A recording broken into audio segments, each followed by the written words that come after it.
Mi nombre es Gabriela Montero, tengo 68 años, y la noche que vi a mi yerno Francisco golpear a mi hija Ariana en mi propia mesa, supe que había sido una tonta ciega durante 3 años completos.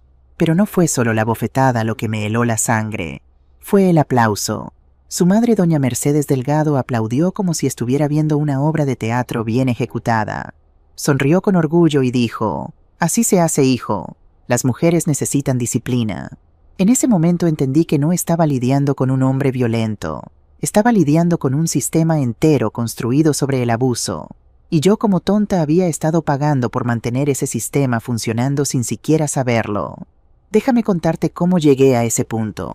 Porque si eres una madre, una abuela, una mujer que ha sacrificado todo por su familia, necesitas escuchar esto. Necesitas saber las señales que yo ignoré. Necesitas saber que nunca es demasiado tarde para proteger a las personas que amas. Aunque tengas 68 años como yo, aunque pienses que ya no tienes poder, aunque todos te digan que te quedes callada por el bien de la familia. Era una cena familiar como tantas otras que había organizado en mi apartamento durante los últimos 40 años. Desde que mi esposo Rodrigo murió hace 7 años, estas cenas se habían vuelto aún más importantes para mí. Eran la única forma en que podía ver a todos mis hijos juntos a Ariana, a su hermano mayor Carlos y a sus familias. Mi apartamento en Gracia no es grande, pero es acogedor. 100 metros cuadrados en un edificio de 1920 con techos altos y balcones con rejas de hierro forjado. Lo compré con Rodrigo en 1982, cuando aún podíamos permitírnoslo con nuestros salarios de maestros. Ahora vale más de 400.000 euros, pero nunca lo vendería. Aquí crié a mis hijos. Aquí Rodrigo tomó su último café. Aquí están todos mis recuerdos. Esa noche había preparado paella valenciana, la receta de mi madre, con azafrán auténtico que cuesta una fortuna pero que vale cada céntimo. Había comprado vino tinto de Rioja, pan recién horneado de la panadería de la esquina, y había hecho flan casero para el postre. Todo tenía que ser perfecto. Porque verás, cada vez que Francisco y su madre venían a cenar, yo sentía que estaba siendo juzgada. Mercedes siempre encontraba algo que criticar: la sal, la temperatura, la disposición de los cubiertos. Y Francisco simplemente se sentaba como un rey esperando ser servido. Pero yo aguantaba, porque amaba a mi hija porque quería que mi familia estuviera junta, porque pensaba que ser buena suegra significaba tragar mi orgullo y mantener la paz. ¡Qué tonta fui! La cena comenzó normalmente. Carlos llegó con su esposa Isabel y sus 2 hijos pequeños, Mateo y Lucía. Los niños corrieron hacia mí gritando: «¡Abuela, abuela!», y eso siempre me llenaba el corazón. Carlos me ayudó a poner la mesa mientras Isabel entretenía a los niños en el salón. Luego llegó Ariana. Cuando abrí la puerta, mi corazón se apretó. Llevaba una blusa de manga larga a pesar del calor de marzo. Su maquillaje era más pesado de lo habitual, especialmente alrededor de los ojos. Su sonrisa no llegaba a sus ojos. «Hola, mamá», dijo besándome la mejilla. «Hija», respondí tomando su rostro entre mis manos. «¿Estás bien?» Sí, solo cansada del trabajo». «Mentira, yo lo sabía. Una madre siempre sabe. Pero como tonta no presioné. No quería causar problemas. No quería que Ariana pensara que no confiaba en su matrimonio. Dios, cómo me arrepiento de ese silencio». 10 minutos después llegaron Francisco y Mercedes. Él entró primero, alto, de hombros anchos, con ese traje gris que probablemente costaba más que mi renta mensual. Su cabello negro perfectamente peinado hacia atrás, sus zapatos italianos brillando. Parecía exitoso, parecía respetable. Parecía un hombre que jamás levantaría la mano contra una mujer. «Gabriela», dijo besándome ambas mejillas de forma mecánica. Su aliento olía a whisky caro. Ya había estado bebiendo. Mercedes entró detrás de él con ese abrigo de piel que usaba incluso en primavera para demostrar que tenía dinero. 65 años, pero aparentaba más no por las arrugas, sino por la dureza en su rostro.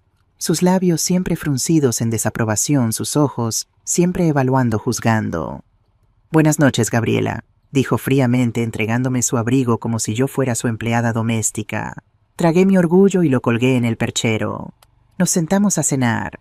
La mesa estaba perfecta, mi mejor mantel blanco, las copas de cristal que había heredado de mi abuela, velas encendidas.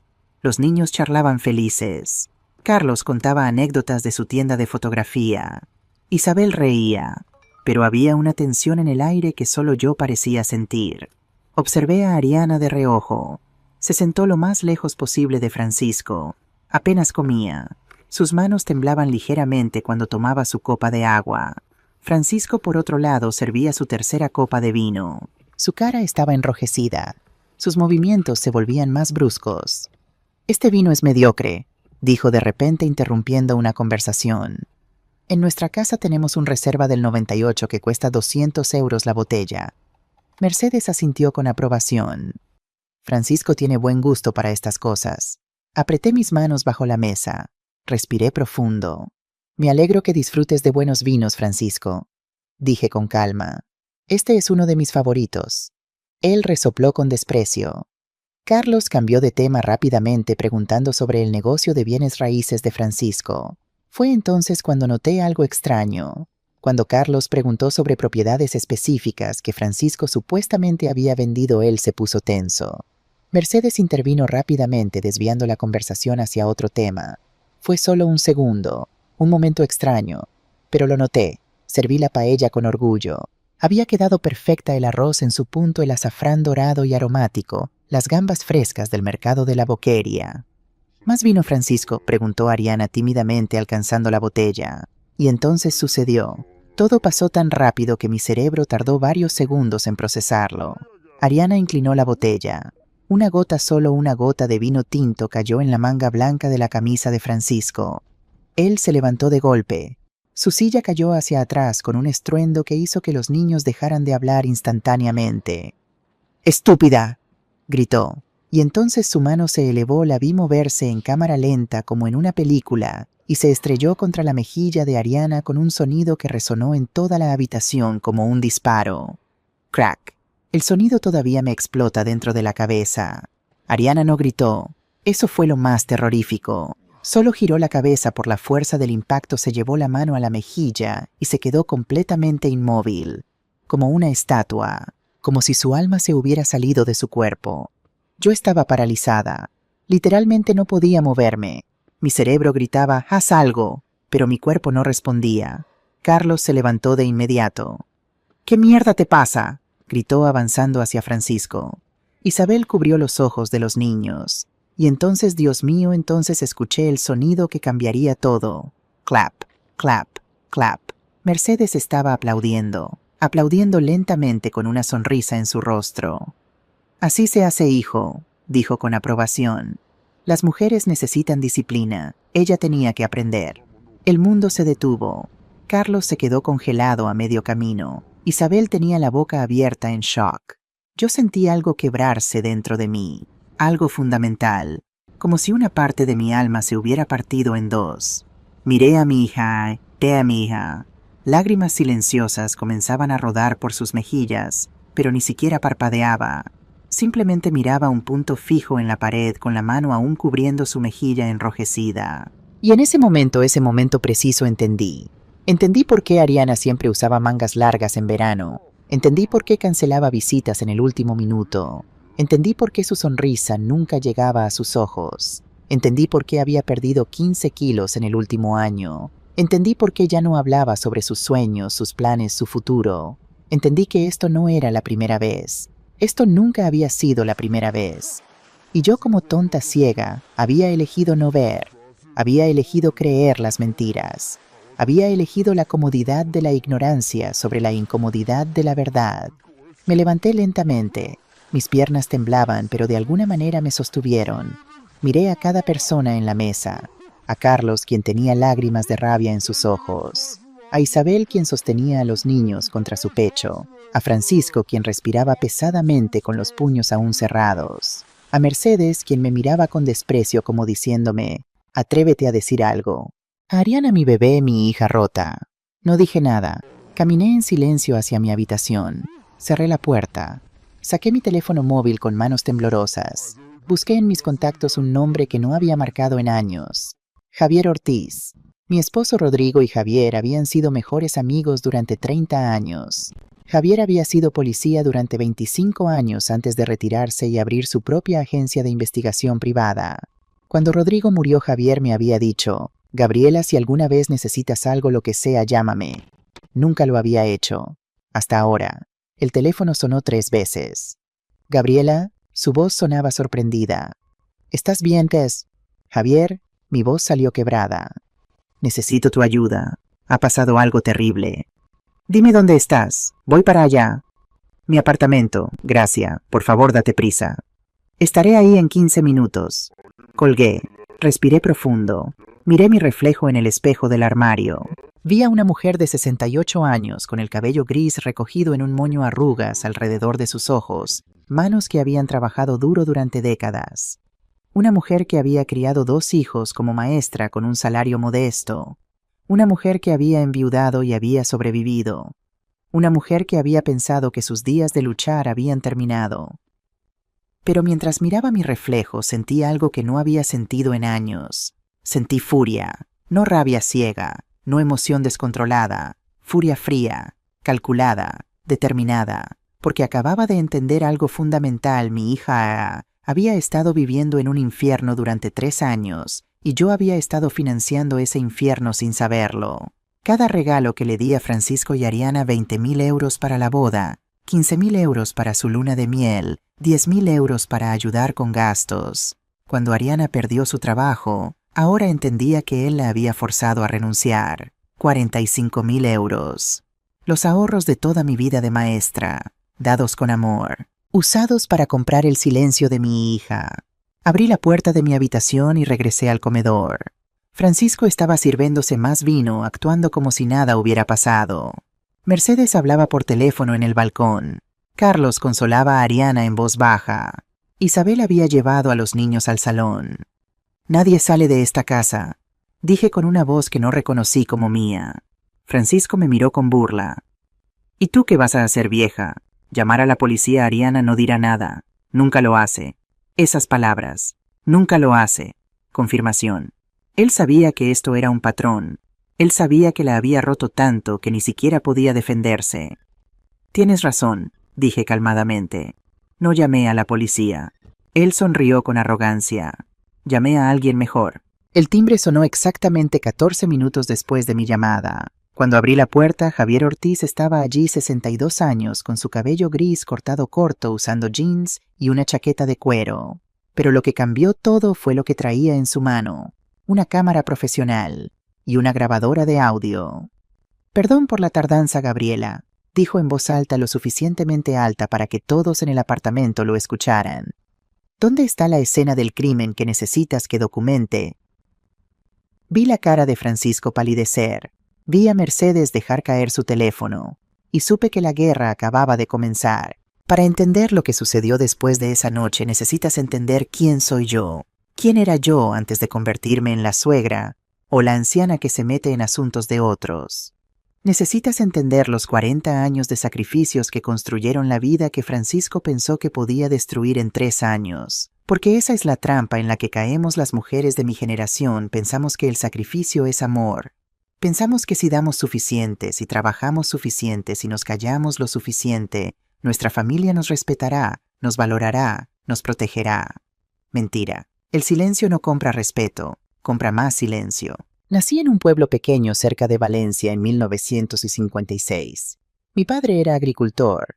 Mi madre trabajaba limpiando casas. Éramos pobres, del tipo de pobreza donde compartes zapatos con tus hermanos, donde la carne es un lujo de domingo, donde tu uniforme escolar tiene parches sobre parches. Pero mi madre me enseñó algo importante. Gabriela, la pobreza no es vergüenza. La ignorancia sí lo es. Estudia, aprende, sal de aquí. Así que estudié. Me levanté a las 5 de la mañana para ayudar en los campos antes de la escuela. Estudié bajo velas porque no teníamos electricidad confiable. Gané una beca para la universidad, la única de mi pueblo en hacerlo. Estudié para ser maestra. En 1978, con 22 años, me mudé a Barcelona. Conseguí trabajo en una escuela primaria en Gracia. Ganaba 45.000 pesetas al mes, una miseria incluso entonces. Compartía un apartamento con otras 3 maestras. Comíamos lentejas 4 días a la semana, pero era libre, era independiente, era feliz. En 1980 conocí a Rodrigo Montero en una librería en el Raval. Él también era maestro de historia, alto, delgado, con gafas gruesas y manos manchadas de tiza. Se enamoró de mí porque, según decía, yo era la única mujer que elegía a Cervantes sobre las revistas de moda. Nos casamos en 1981. Boda pequeña, vestido prestado, recepción en casa de sus padres. No teníamos dinero para luna de miel. Pasamos nuestro primer fin de semana casados pintando nuestro minúsculo apartamento 45 metros cuadrados en un quinto piso sin ascensor. Pero éramos felices. Carlos nació en 1983, Ariana en 1990. Durante esos años, Rodrigo y yo trabajamos como animales. Ambos enseñábamos tiempo completo. Yo daba clases particulares por las tardes. Rodrigo traducía libros de inglés a español por las noches. Ahorramos cada peseta, cada euro después de 2002. ¿Por qué? Porque queríamos darles a nuestros hijos lo que nosotros no tuvimos. Libros, educación, oportunidades, seguridad. En 1995 compramos un apartamento más grande, los 100 metros cuadrados, donde todavía vivo. Nos costó 18 millones de pesetas, 108,000 euros. Tuvimos que pedir un préstamo que tardamos 15 años en pagar, pero valió la pena. Carlos tenía su propia habitación. Ariana tenía la suya. Teníamos una cocina donde toda la familia podía cenar junta. Éramos una familia normal. Ni ricos ni pobres. Solo estables. Carlos estudió en la Universidad Pública Administración de Empresas. Le pagamos todo: matrícula, libros, transporte. Trabajó parte del tiempo, pero nosotros nos aseguramos de que pudiera concentrarse en sus estudios. Cuando se graduó en 2005, Rodrigo y yo le prestamos 30,000 euros para abrir su tienda de fotografía. «Préstamo», insistió Carlos. «Os lo devolveré con intereses». Y lo hizo, cada euro, en 3 años. Ese es mi hijo, Carlos, honorable, trabajador, agradecido. Ariana era diferente, más soñadora, más sensible. Estudió contabilidad porque era práctica, pero su verdadera pasión era el arte. Pintaba hermosas acuarelas que todavía decoran mi apartamento. Era gentil, demasiado gentil. El tipo de persona que pide perdón cuando alguien más la empuja. Debía haberla criado con más dureza. Debía haberle enseñado a pelear. En 2017, Rodrigo murió. Ataque al corazón. Súbito. Tenía solo 63 años. Un día estaba corrigiendo exámenes en la mesa de la cocina. Al siguiente se había ido. El mundo se derrumbó. Pero tenía que ser fuerte. Tenía que seguir adelante. Porque Ariana acababa de graduarse y estaba buscando trabajo. Porque Carlos tenía su negocio. Porque así es como funciona cuando eres madre, tu dolor siempre es el último en la fila. Cuando Rodrigo murió, recibí 80,000 euros del seguro de vida. Más mi pensión de maestra, 1.200 euros al mes. Más el apartamento ahora completamente pagado y valorado en 400,000 euros. No era rica, pero estaba segura. Podía vivir modestamente y dejar algo para mis hijos cuando muriera. Y entonces, en 2019, Ariana conoció a Francisco Delgado. Ariana lo conoció en una conferencia de negocios. Ella trabajaba como contadora para una pequeña firma. Él era supuestamente un exitoso agente de bienes raíces. La primera vez que lo conocí pensé, Dios ha bendecido a mi hija. Francisco era guapo, educado, exitoso. Conducía un Mercedes negro brillante. Usaba trajes caros. Hablaba de inversiones y propiedades premium y oportunidades de mercado. Su madre Mercedes era viuda como yo. Su esposo había sido dueño de una empresa de importación-exportación. Cuando murió le dejó una fortuna, según decía ella. Vivían en un apartamento en el Eixample, una de las zonas más caras de Barcelona. Mercedes usaba joyas de oro. Francisco viajaba a Madrid cada mes para reuniones de negocios. Parecían exitosos, parecían respetables. Y yo como tonta pensé, mi hija encontró a alguien que puede cuidarla, alguien que le dará la vida segura que Rodrigo y yo trabajamos tan duro para construir.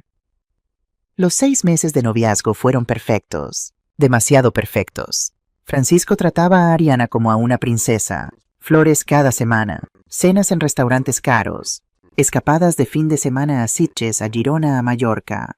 Ariana brillaba, sonreía, reía. «Mamá, creo que es él», me dijo una tarde mientras tomábamos café en mi cocina. «Creo que voy a casarme con él». Abracé a mi hija con lágrimas de felicidad.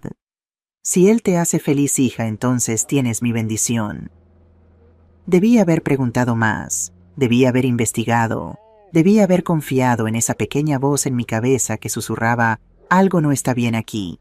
Pero no lo hice, porque quería que mi hija fuera feliz, porque quería creer en el cuento de hadas. Se casaron en mayo de 2021, boda grande en un hotel elegante en Sitges, 200 invitados, orquesta en vivo, menú de 5 platos. Mercedes insistió en que ella pagaría la mitad. Somos familia ahora, dijo. Compartimos todo. Yo pagué mi mitad 20.000 euros, un cuarto de mis ahorros del seguro de vida de Rodrigo. Pero era mi única hija, su única boda. ¿Valía la pena, verdad? La luna de miel fue en las Maldivas. 2 semanas. Todo incluido. Yo contribuí con 15.000 euros más. Para que tengan un comienzo perfecto, les dije. Carlos me llevó aparte en la recepción. Mamá, ¿estás segura de esto? Es mucho dinero. Tu hermana merece ser feliz, le respondí. Él no dijo nada más, pero vi la preocupación en sus ojos. Debí haberlo escuchado. Los primeros 6 meses después de la boda, todo parecía bien. Ariana y Francisco se mudaron a un apartamento en Les Corts, otro barrio caro. Ella seguía trabajando en la firma de contabilidad. Él seguía vendiendo propiedades. Pero empecé a notar cosas pequeñas. Ariana cancelaba nuestros almuerzos del domingo. Francisco tiene un evento de negocios. Francisco quiere que lo acompañe a ver a su madre. Francisco necesita que me quede en casa para recibir unos documentos importantes. Siempre Francisco. Cuando venía a visitarme usaba mangas largas incluso en julio. Una vez le pregunté, «Hija, ¿no tienes calor?» «No, mamá. Soy friolenta». Mentira. Ariana nunca había sido friolenta. Comenzó a perder peso. Mucho peso. En un año bajó de 62 kilos a 47 kilos. Estoy haciendo dieta, explicaba. ¿Por qué eras perfecta? Francisco dice que debería cuidarme más. Dice que las esposas deben mantenerse atractivas. Mi estómago se tensó, pero no dije nada. No quería interferir. Dios, ese silencio. Ese maldito silencio. Entonces vinieron las solicitudes de dinero. Primero fue Francisco. Me llamó directamente sin Ariana. Gabriela, tengo una oportunidad de inversión increíble. Una propiedad en Sarriá que puedo comprar con descuento y revender en 3 meses por 50.000 euros de ganancia. Pero necesito 10.000 euros para cerrar el trato. ¿Podrías prestármelos? Te los devuelvo en 3 meses con intereses. Dudé. Francisco, eso es mucho dinero. Por supuesto, lo entiendo. Pensé que como familia podríamos ayudarnos mutuamente. Pero si no puedes, está bien. No quiero presionarte. Ariana apareció en el fondo. Mamá, Francisco te está molestando. No, hija. Todo está bien. Colgó. Yo le transferí los 10.000 euros. Porque quería ayudar. Porque eran familia. Porque pensé que era una inversión legítima. 3 meses pasaron. Nada. 6 meses. Nada. Cuando pregunté amablemente, Francisco dijo, el trato se cayó. Fue mala suerte.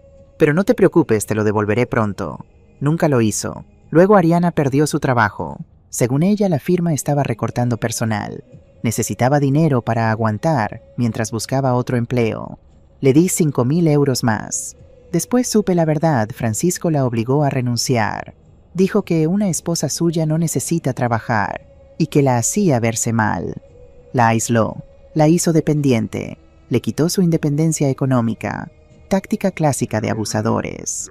Y yo sin saberlo financié esa táctica. Una tarde Ariana vino a visitarme sin avisar. Era extraño, Francisco nunca la dejaba salir sin permiso. Tenía un ojo morado. Me caí en las escaleras, dijo rápidamente evitando mi mirada. Ariana, mamá, por favor, no empieces. Ya me siento suficientemente torpe. Abracé a mi... Sentí sus costillas a través de su blusa. Sentí cómo temblaba. Debí haberla llevado al hospital. Debí haber llamado a la policía. Debí haber insistido en la verdad. Pero no lo hice. Porque ella me pidió que no lo hiciera. Porque no quería causar problemas. Porque tenía miedo de que Francisco se enojara. Debí haberme preguntado, ¿enojara por qué? Por decir la verdad. Otra vez, Ariana apareció con una quemadura en el brazo. Accidente de cocina. Otra vez me golpeé con la puerta del armario. Otra vez resbalé en la ducha. Excusas, tantas excusas. Y yo como cobarde las acepté todas. Porque era más fácil creer que enfrentar la horrible verdad, mi hija estaba siendo golpeada por el hombre que yo había abrazado en su boda, al que yo había dado dinero, a quien yo había llamado hijo. En diciembre de 2023, 3 meses antes de esa cena terrible, Ariana llamó llorando a las 3 de la mañana. Mamá, ¿puedes venir por mí? ¿Qué pasó? ¿Dónde estás? En casa, pero necesito salir, por favor. Fui inmediatamente. Conduje mi viejo Seat a través de Barcelona vacía con el corazón en la garganta. Cuando llegué, Ariana estaba esperando en la calle. Tenía una bolsa pequeña. Su rostro estaba hinchado de llorar. ¿Qué pasó? Francisco bebió demasiado. Dijo cosas horribles. Yo necesitaba salir.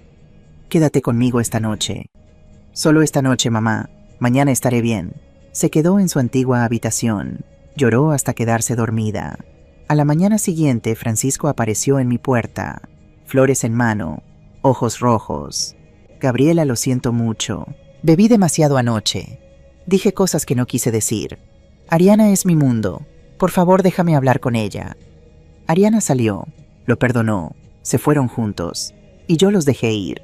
Ese fue mi mayor error, porque ahora sé cuando una mujer maltratada intenta escapar, esa es tu única oportunidad para salvarla. Si la dejas regresar, el ciclo empeora. Y empeoró. En total, entre 2021 y 2024, le di a Ariana y Francisco 20.000 euros boda, 15.000 euros luna de miel, 10.000 euros inversión de Francisco, 5.000 euros ayuda, cuando Ariana perdió su trabajo, total 50.000 euros. Más de la mitad de los ahorros de mi vida. Dinero que Rodrigo y yo habíamos juntado con sueldos de maestros durante 40 años. Dinero que yo había planeado usar para emergencias médicas, para ayudar a mis nietos con sus estudios, para vivir con dignidad en mi vejez. Todo dado con amor. Todo usado para financiar el infierno de mi hija. Porque verás, eso es lo que los abusadores hacen. No solo rompen a sus víctimas. Manipulan a todo el sistema alrededor de la víctima para mantenerla atrapada. Francisco y Mercedes sabían exactamente lo que hacían. Aislaron a Ariana de sus amigos. Destruyeron su confianza, controlaron su dinero y luego usaron MI dinero para mantenerla dependiente. Fui cómplice sin saberlo. Esa es la verdad que más duele. Esa noche de marzo, después de que Javier Ortiz entró con su cámara y su grabadora, Francisco y Mercedes se pusieron pálidos. ¿Qué es esto?, exigió Francisco. ¿Quién es este hombre? Este es Javier Ortiz, dije calmadamente. Investigador privado. Y va a documentar exactamente lo que sucedió aquí esta noche. Mercedes se levantó bruscamente. Esto es ridículo. Vámonos, Francisco. Nadie se va, dijo Javier firmemente, bloqueando la puerta. He sido llamado a documentar evidencia de un crimen. Agresión física. Hay una víctima con marcas visibles. Francisco dio un paso hacia Javier. No tienes autoridad aquí. Tienes razón, respondió Javier. Pero la policía sí. Sacó su teléfono. Entonces llamémoslos. ¿Quieres explicarles tú mismo por qué la mejilla de Ariana está roja? ¿Por qué tu madre aplaudió cuando golpeaste a tu esposa? ¿Por qué todos en esta habitación son testigos? Por primera vez vi miedo real en los ojos de Francisco. Y supe que había tomado la decisión correcta. La guerra había comenzado, pero esta vez yo estaba preparada. Fin de capítulo 2. Palabra total hasta aquí 6.400 palabras. Continuando con 1.600 palabras adicionales para completar las 8.000 palabras de la parte 1. Después de que Javier tomó fotografías de la mejilla de Ariana roja hinchada con la marca clara de los 5 dedos de Francisco, la atmósfera en mi apartamento cambió. Ya no era una cena familiar incómoda, era una escena del crimen. Y todos lo sabían. Francisco intentó recuperar el control. Se enderezó, se ajustó el traje y dijo con voz fría: «Esto es asunto privado de mi matrimonio. Ustedes no tienen derecho a interferir». Javier no le respondió. Simplemente siguió tomando fotos de la mesa, de la botella de vino, de la silla caída de Francisco, de las caras en shock de todos los presentes. Mercedes agarró su abrigo. «Vámonos, hijo. No tenemos que tolerar este circo». Pero entonces Ariana habló. Por primera vez en toda la noche mi hija habló. No. Su voz era apenas un susurro, pero en el silencio del apartamento sonó como un grito. Todos se voltearon hacia ella. «No me voy contigo», repitió más fuerte esta vez. Me quedo aquí. Francisco dio un paso hacia ella. Ariana, no seas ridícula. Nos vamos a casa ahora. No. Él levantó la voz. Dije que nos vamos. Carlos se interpuso entre ellos. No la vas a tocar otra vez. Si das un paso más hacia mi hermana, juro por Dios que... Carlos, dije firmemente. Déjame a mí. Me acerqué a mi hija. Tomé sus manos frías, temblando. La miré a los ojos. Ariana, hija mía, necesito que me digas la verdad. Aquí, ahora, delante de todos. ¿Cuántas veces te ha golpeado? Silencio. Ariana, por favor. Lágrimas comenzaron a rodar por sus mejillas. No lo sé, mamá, susurró. Dejé de contar. Mi corazón se rompió. ¿Cuándo fue la primera vez 6 meses después de la boda? Yo quemé la cena. Él dijo que era incompetente, que desperdiciaba su dinero. Me empujó contra la pared. Francisco intentó interrumpir. Ella está exagerando. ¡Cállate!, grité. Por primera vez en mi vida grité con toda la furia contenida de 3 años. Tú no hablas. Tú has perdido el derecho a hablar en mi casa. Me volví hacia Ariana. Continúa, hija. Lloró después. Siguió Ariana con la voz quebrada. Me pidió perdón. Me compró flores. Dijo que nunca volvería a pasar. Y yo le creí. ¿Y después? Después pasó otra vez. Y otra. Y otra. Cada vez que me defendía empeoraba. Cuando intenté irme él amenazó con quitarme todo. Dijo que como yo no trabajaba no tenía nada. Dijo que su abogado destruiría mi reputación. Dijo que... Se derrumbó en llanto. Yo la abracé. Sentí su cuerpo frágil, demasiado delgado, temblando contra el mío. Y en ese momento hice una promesa silenciosa: nunca, nunca más dejaría que este hombre la tocara. Mercedes, quien había estado inusualmente callada, finalmente habló. Todo esto es un malentendido. Francisco es un buen hombre. Ariana es dramática, siempre ha sido dramática. Quieren saber la verdad, ella lo provoca. Gasta su dinero. No cumple con sus deberes de esposa. Un hombre solo puede aguantar tanto. Javier detuvo su cámara y la enfocó hacia Mercedes. Repita eso, por favor. Para la grabación. Mercedes se dio cuenta de su error demasiado tarde. Yo no quise decir... Usted dijo que Ariana provoca a su hijo, que un hombre solo puede aguantar tanto. Está justificando la violencia doméstica. No yo solo, porque sus palabras, señora, son evidencia de complicidad. En España, bajo el Código Penal, quien alienta o justifica actos de violencia de género puede ser procesado como cómplice. Mercedes palideció. Javier continuó implacable. Y cuando usted aplaudió después del golpe frente a múltiples testigos, se convirtió en algo más que cómplice. Se convirtió en participante activa. Ahora era Francisco quien lucía nervioso. Esto es ridículo. Mi madre no hizo nada ilegal. Un juez decidirá eso, respondió Javier. Se volvió hacia mí. Gabriela, ¿quieres presentar denuncia? Miré a Ariana. Hija, ¿tú quieres? Ella asintió débilmente. Sí, ya no puedo más. Javier marcó un número en su teléfono. Policía Nacional, necesito reportar un caso de violencia de género. Francisco intentó una última táctica de intimidación económica. Ariana, si haces esto te quedas sin nada. El apartamento está a mi nombre. La cuenta bancaria está a mi nombre. No tienes trabajo. No tienes dinero. ¿Dónde vas a vivir? Antes de que Ariana pudiera responder, yo hablé. Vivirá aquí, conmigo, donde siempre debió estar. Tú... Francisco se rió con desprecio. Eres una maestra jubilada que vive de una pensión. No puedes mantenerla. Puedo y lo haré. ¿Con qué? Con los 10.000 euros que te quedaron después de que gastaste todos tus ahorros en nosotros. Silencio. Carlos lo miró con incredulidad. ¿Qué dijiste? Francisco se dio cuenta de que había hablado de más, pero era demasiado tarde. Mamá, dijo Carlos volviéndose hacia mí. ¿Cuánto dinero le diste? No respondí. Mamá, ¿cuántos 50.000 euros? Susurré. El apartamento explotó. Carlos, 50.000 euros. Isabel, Dios mío. Javier, Gabriela. Francisco sonrió con arrogancia. Sí, 50.000. Y no tienes cómo recuperarlos. Fueron regalos. No tienes documentos, no tienes prueba de préstamo. Ese dinero es mío ahora. Algo dentro de mí se quebró definitivamente. Durante toda mi vida había sido paciente, amable, comprensiva. la persona que resolvía problemas, que mantenía la paz, que se sacrificaba por otros. Pero en ese momento, mirando la sonrisa arrogante de Francisco, escuchando cómo se jactaba de robar mis ahorros de vida, viendo a mi hija rota a su lado, me convertí en alguien diferente. Tienes razón, dije calmadamente.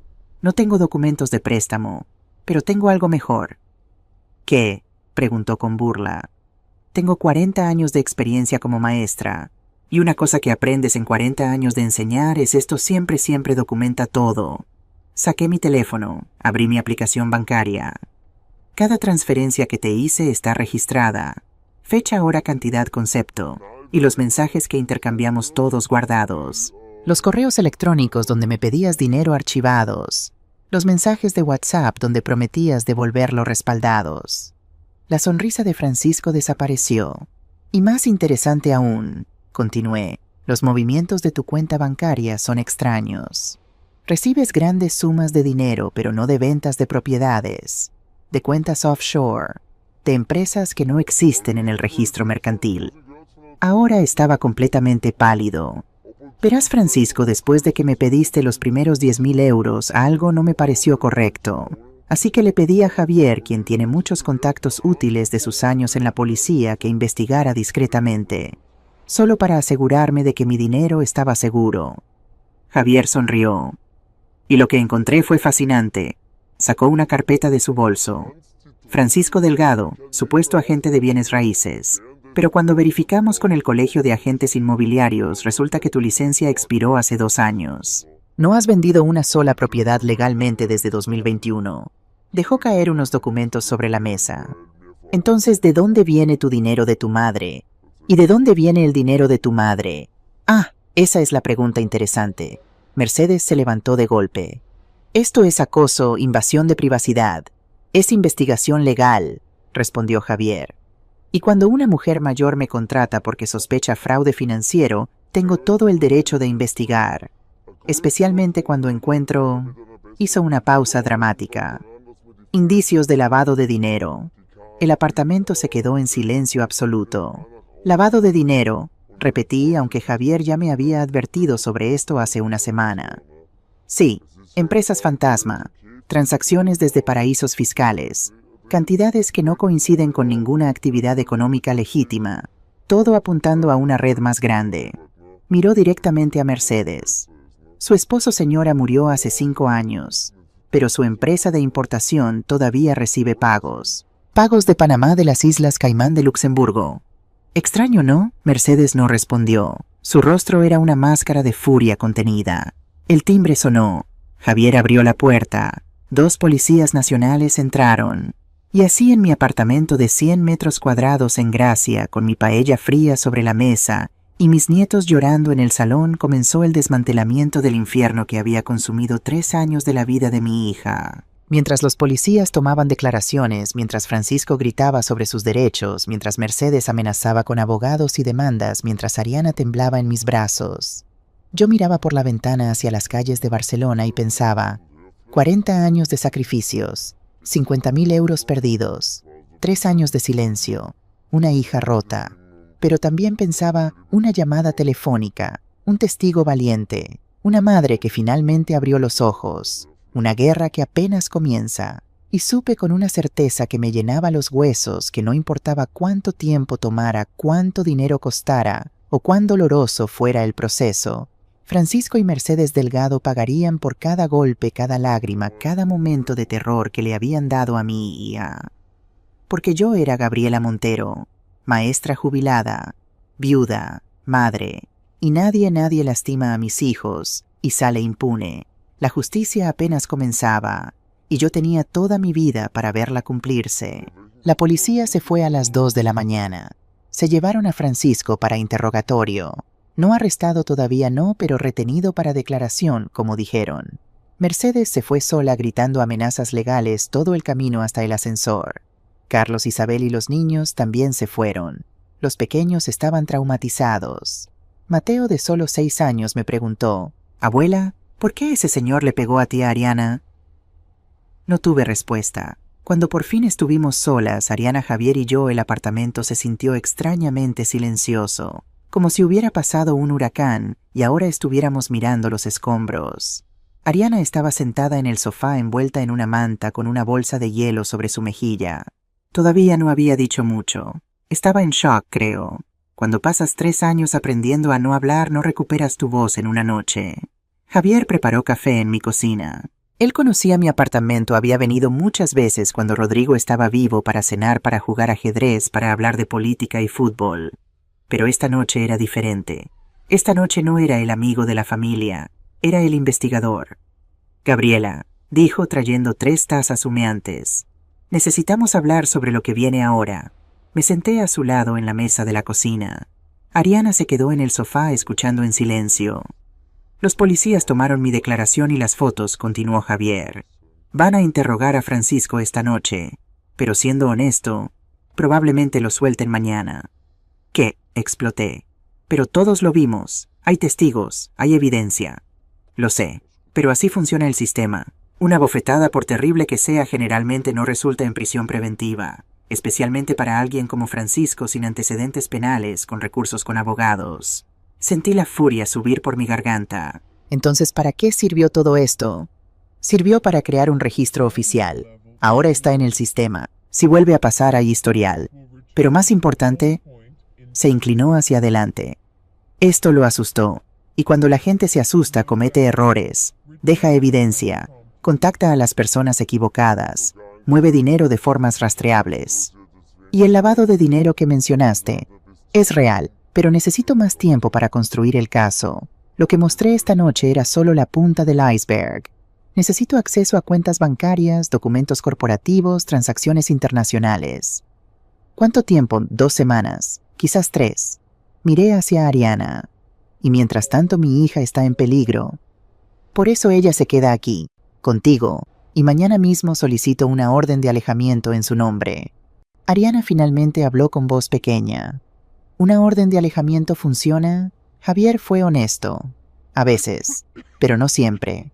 Por eso también voy a recomendarte algunas medidas adicionales. Se levantó y sacó una libreta de su chaqueta. Primero, cambias las cerraduras de este apartamento mañana mismo. Segundo, instalamos una cámara en la puerta principal. Tercera, Ariana no sale sola nunca. Cuarto, bloqueas todos los números de Francisco y Mercedes en todos los dispositivos. Quinto, documentas todo, cada mensaje, cada llamada, cada encuentro. Escribió una dirección en un papel. Y sexto, mañana a las 10 a.m. van a esta dirección. Es una abogada especializada en casos de violencia de género. Se llama Elena Vega. Es la mejor en Barcelona. ¿Cuánto cobra? Pregunté haciendo cálculos mentales de mis escasos ahorros restantes. Para casos como este trabaja con tarifa reducida, a veces pro bono si el caso es fuerte. Y este caso, Gabriela, es muy fuerte. Después de que Javier se fue, eran casi las 4 a.m. Ayudé a Ariana a instalarse en su antigua habitación. La habitación que había sido suya desde los 8 años hasta los 29, cuando se casó con Francisco. Todavía tenía sus pósters de la universidad en las paredes, su escritorio viejo, la lámpara que yo le había comprado cuando empezó secundaria. La ayudé a ponerse un pijama limpio, uno mío, porque no había traído nada. «Mamá», dijo mientras yo doblaba la manta extra, «necesito decirte algo». «¿Qué, hija?» Se sentó en la cama, respiró profundo. «Hace 1 año intenté irme. Empaqué una maleta. Tenía dinero ahorrado, 3.000 euros que había escondido durante meses, euro por euro. Iba a irme a casa de Lucía. ¿Recuerdas a Lucía, mi amiga de la universidad?» Asentí. Lucía Torres, una chica maravillosa que había desaparecido de la vida de Ariana después de la boda. Francisco me encontró empacando. Me preguntó qué hacía. Le dije la verdad, que me iba, que ya no podía más. Sus manos temblaban. Él me encerró en el dormitorio durante 3 días, sin teléfono, sin comida, solo agua. Dios mío. Su madre venía a visitarlo. Yo podía escucharla desde el dormitorio. Le pregunté, ¿no vas a dejar salir a tu esposa? Y él respondió, está aprendiendo una lección. Lágrimas rodaban por mi rostro. Cuando finalmente me dejó salir, me obligó a darle los 3.000 euros.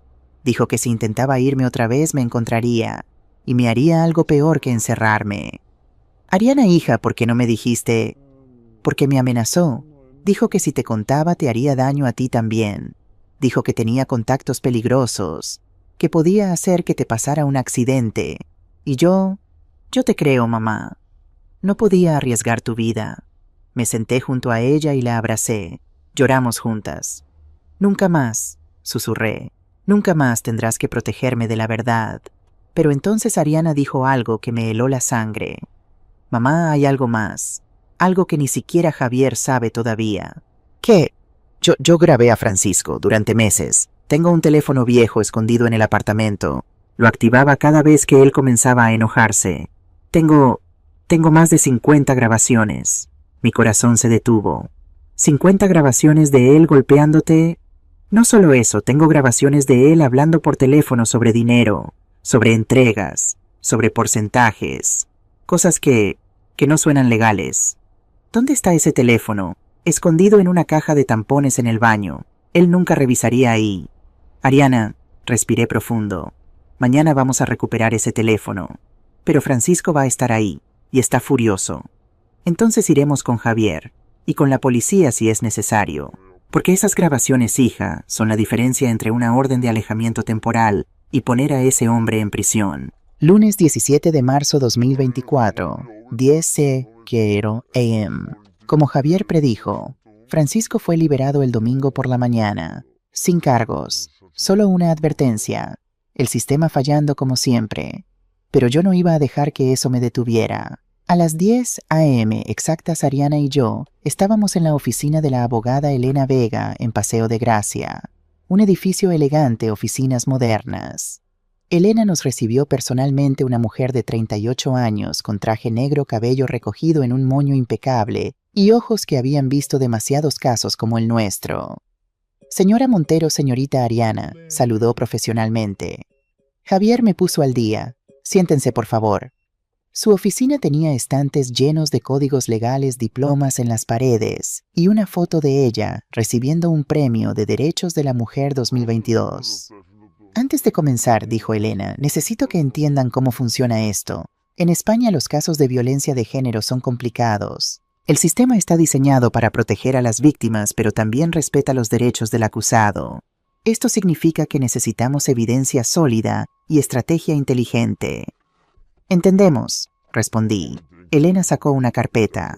Basándome en lo que Javier me contó, tenemos testimonio de múltiples testigos de la agresión del sábado, fotografías de las lesiones, un historial médico que espero ustedes puedan proporcionarme. Miró a Ariana. ¿Cuántas veces buscaste atención médica por lesiones que tu esposo causó? Ariana bajó la mirada. 14 veces en 3 años. ¿Tienes los documentos? Algunos. El doctor Emilio Castillo era nuestro médico de familia. Él siempre sospechó. Creo que estaría dispuesto a ayudar. Elena tomó notas. Bien, hoy mismo contactamos al doctor Castillo. Su testimonio médico será crucial.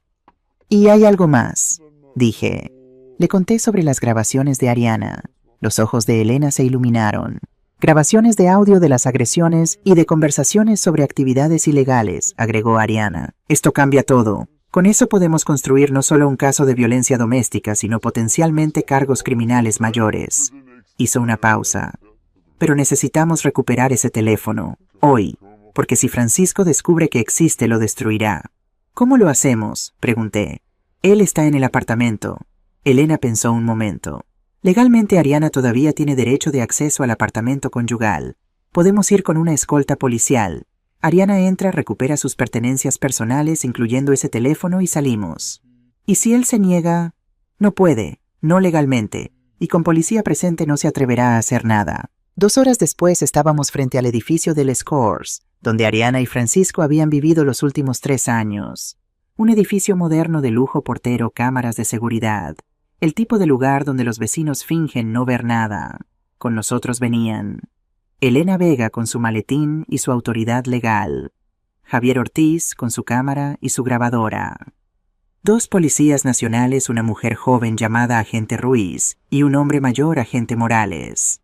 ¿Estás lista?, me preguntó Elena a Ariana. Mi hija respiró profundo. Sí, subimos en el ascensor hasta el 4º piso. Mi corazón latía tan fuerte que pensé que todos podían escucharlo. Elena tocó el timbre. Silencio. Tocó otra vez. La puerta se abrió bruscamente. Francisco estaba ahí, ojos rojos, sin afeitar, oliendo a alcohol incluso a mediodía. Llevaba solo pantalones de chándal y una camiseta. Se veía terrible. Bien, ¿qué coño quieren?, gruñó. Elena habló con voz firme y profesional. Soy la abogada Elena Vega representando a la señora Ariana Montero. Estamos aquí para recoger sus pertenencias personales. Estos oficiales están aquí para asegurar que el proceso sea pacífico. Ella no entra aquí. El agente Morales intervino. Señor Delgado, legalmente su esposa tiene derecho a recuperar sus efectos personales. Puede cooperar o podemos obtener una orden judicial. Su elección. Francisco nos miró con odio puro, pero se hizo a un lado. 30 minutos, y si tocan algo que no sea suyo, los acuso de robo. Entramos. El apartamento era exactamente como Ariana lo había descrito, elegante, minimalista, frío. Todo en blanco y gris, sin fotografías familiares, sin personalidad, como un hotel caro. «Voy al dormitorio», dijo Ariana en voz baja. «Yo voy contigo», dije. Francisco intentó seguirnos, pero el agente Morales lo detuvo. «Usted se queda aquí conmigo». El dormitorio era grande, cama king size, closets empotrados, baño en suite. Ariana fue directo al baño. Abrió el gabinete bajo el lavabo. Movió productos de limpieza. Sacó una caja de tampones de una marca específica. Y ahí, envuelto en papel de aluminio, estaba el teléfono. Un Samsung viejo con la batería casi muerta. «Lo tengo», susurró. «Guárdalo», dije. Lo metí en mi bolso. Luego ayudé a Ariana a empacar ropa, documentos, algunos objetos personales. Trabajamos rápido pero metódicamente. En el closet encontré algo que me hizo parar en seco. Una caja de zapatos en el estante superior. «¿Qué hay ahí?», pregunté. «No sé, nunca había visto esa caja». La bajé, la abrí. Dentro había un pasaporte, pero no de Francisco, de otro hombre, un tal Miguel Ángel Soto. Varios fajos de billetes de 500 euros, al menos 20.000 euros en efectivo. Una libreta con nombres, números, direcciones, fotografías de hombres que no reconocí. «Ariana», dije en voz baja, «creo que encontramos algo importante». Saqué mi teléfono. Fotografié todo, cada página de la libreta, cada foto, el pasaporte. Luego lo puse todo de vuelta exactamente como estaba. «No podemos llevarlo», susurré. «Él notaría que falta. Pero ahora tenemos prueba de que existe». Cuando salimos del dormitorio con 2 maletas de ropa y pertenencias de Ariana, encontramos que Francisco no estaba solo. Una mujer mayor había llegado, obviamente Mercedes, su madre, y con ella estaba un hombre de unos 40 años, delgado, nervioso, con el cabello negro peinado hacia atrás. Miguel Soto, el hombre del pasaporte en la caja. «Francisco, no digas nada más sin tu abogado», estaba diciendo Miguel cuando entramos. «¿Y usted es?», preguntó Elena. «Miguel Soto, socio comercial del señor Delgado». Javier y yo intercambiamos miradas. Él también había notado el nombre. «Encantada, señor Soto», dijo Elena fríamente. «Hemos terminado aquí. Vámonos». Mientras caminábamos hacia la puerta, Miguel me miró directamente. Nuestros ojos se encontraron, y vi algo en su cara: miedo. No miedo de mí, miedo de Francisco, miedo de Mercedes, miedo de todo el sistema en el que estaba atrapado. Y en ese momento tomé una decisión arriesgada. Dejé caer accidentalmente mi bolso. Cosas cayeron al suelo: llaves, billetera, mi teléfono. «Ay, perdón», murmuré agachándome para recogerlo todo. Miguel instintivamente se agachó para ayudarme, y mientras recogíamos mis cosas susurré tan bajo que solo él podía escuchar: «Si quieres salir de esto, llama a este número». Deslicé una tarjeta de Javier en su mano. Él la guardó rápidamente en su bolsillo. Asintió casi imperceptiblemente. Nos levantamos. Yo recuperé mi bolso. «Gracias», dije en voz normal. Salimos del apartamento. Francisco gritó detrás de nosotros: «Esto no termina aquí, Ariana. Sigues siendo mi esposa, volverás». La puerta se cerró. En el ascensor Ariana temblaba. Elena la abrazó. «Ya pasó. No tienes que volver allí nunca más». «Hiciste algo increíble», le dije. «Recuperaste tu poder. Recuperaste tu voz». Ella asintió, pero no habló. Afuera en la calle Javier me llevó aparte. «Vi lo que hiciste con Miguel Soto. Tenía que intentarlo. ¿Viste su cara? Está asustado. Quiere salir». «Esperemos que llame». porque necesitamos información desde adentro. El teléfono de Javier sonó a las 3 de la madrugada. Yo lo sé porque él me llamó inmediatamente después. Gabriela despierta. Miguel Soto acaba de llamarme. Me senté en la cama frotándome los ojos. ¿Qué dijo? Quiere encontrarse. Hoy. Dice que tiene información sobre Francisco y Mercedes. Pero está aterrorizado. Quiere protección. ¿Protección de qué? De ellos. Dice que si descubren que está hablando hombres peligrosos, vendrán tras él. Dios mío, ¿es tan serio? Parece que sí. Voy a contactar a Elena. Ella puede organizar protección a través de la fiscalía. ¿Puedes venir tú también, Miguel? Específicamente preguntó si la señora mayor estaría ahí. Creo que confía en ti. Estaré lista. Nos encontramos en una cafetería pequeña en Sarriá, lejos de Gracia, lejos de Les Corts, lejos de cualquier lugar donde Francisco o Mercedes pudieran encontrarnos. Javier llegó primero, luego Elena, luego yo. Miguel Soto apareció 15 minutos tarde mirando nerviosamente sobre su hombro cada pocos segundos. Llevaba gafas oscuras y una gorra. «Gracias por venir», dijo sentándose rápidamente. Elena fue directa al grano. «Señor Soto, mi nombre es Elena Vega. Soy abogada. Antes de que diga algo necesito que entienda cualquier cosa que me diga puede y será usada como evidencia. Si está implicado en actividades criminales no puedo representarlo, pero puedo ayudarlo a negociar inmunidad con la fiscalía a cambio de cooperación». Miguel tragó saliva. «Entiendo. ¿Por qué quiere hablar? Porque llevo 3 años viviendo con miedo. Miedo de que me maten, miedo de ir a prisión, miedo de mi propia sombra. Y lo que vi el sábado cuando Francisco golpeó a Ariana me dio asco. No puedo seguir siendo parte de esto». «¿Parte de qué exactamente?», Miguel respiró profundo. Y entonces durante los siguientes 45 minutos nos contó todo. «Francisco Delgado no es agente inmobiliario», comenzó Miguel. «Bueno, alguna vez lo fue, hace años. Pero ahora es básicamente un lavador de dinero». «¿Para quién?», preguntó Javier. «Para su madre, Mercedes Delgado. Ella es la jefa». Elena tomaba notas furiosamente. Cuando el esposo de Mercedes murió en 2019, dejó una empresa de importación. Pero no era solo importación legal. Era una fachada. Importaban drogas, principalmente cocaína, desde Sudamérica. Las metían en contenedores de café de frutas de maderas. Luego las distribuían por toda España. Mi estómago se revolvió. Después de la muerte del padre de Francisco, Mercedes mantuvo el negocio. Es más inteligente que su esposo jamás fue. Más cruel también. Y Francisco es su ejecutor. «¿Qué significa eso?», pregunté.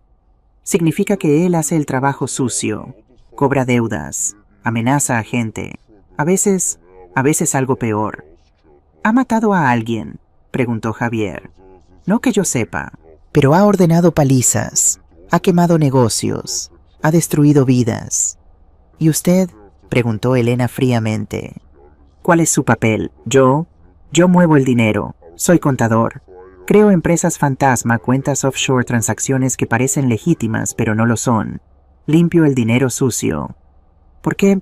Porque hace 3 años mi hermana pequeña tuvo un accidente de coche. Quedó paralizada. Necesitaba tratamiento caro, fisioterapia, operaciones. Yo no tenía dinero. Francisco se acercó, dijo que podía ayudar. Me prestó 50.000 euros. Se rió amargamente. Pero no era préstamo, era cadena. Ahora le debo más de 200.000 euros con intereses que él mismo inventa. Y cada vez que quiero salir me recuerda: tu hermana todavía necesita tratamiento, ¿verdad? Sería una pena si algo le pasara». Sentí una mezcla de asco y lástima. «¿Cuántas personas están atrapadas como usted?», preguntó Elena. «Al menos una docena que yo conozca, tal vez más». Mercedes tiene toda una red de hombres que le deben dinero, mujeres que son chantajeadas, familias enteras bajo control. «¿Y Ariana?», pregunté. «¿Sabía ella algo de esto?». «No. Al principio Francisco la mantuvo completamente en la oscuridad, pero después de casarse ella comenzó a notar cosas, preguntas, y cada vez que preguntaba él la golpeaba para que callara.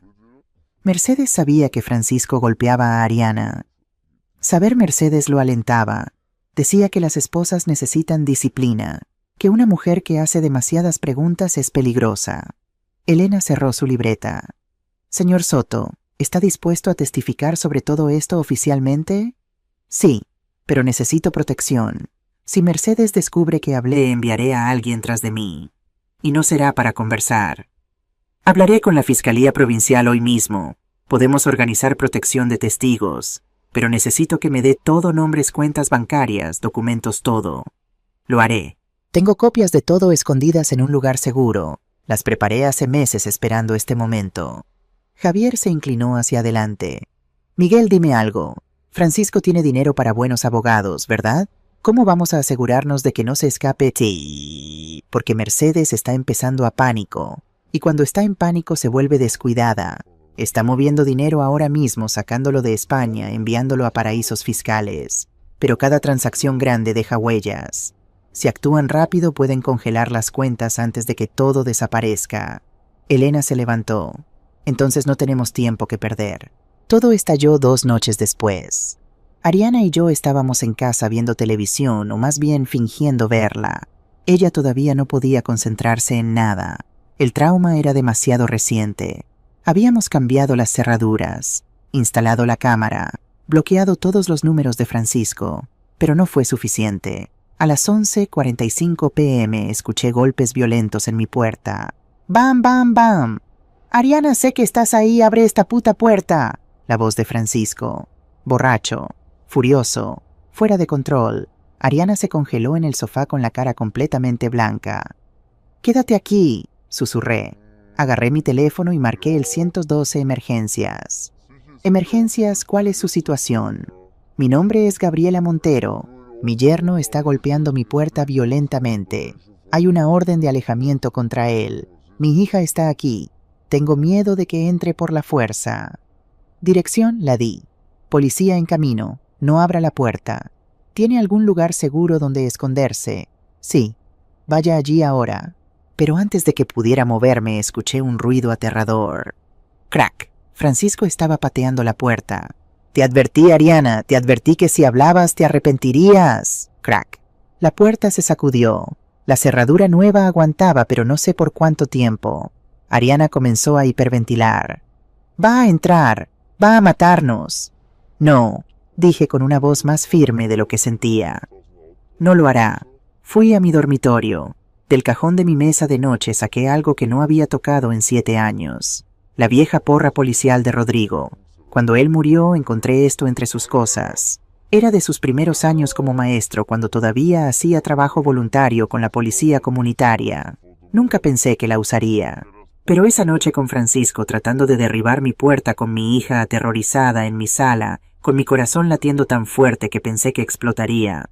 Sostuve esa porra y pensé, si él entra no saldré sin pelear.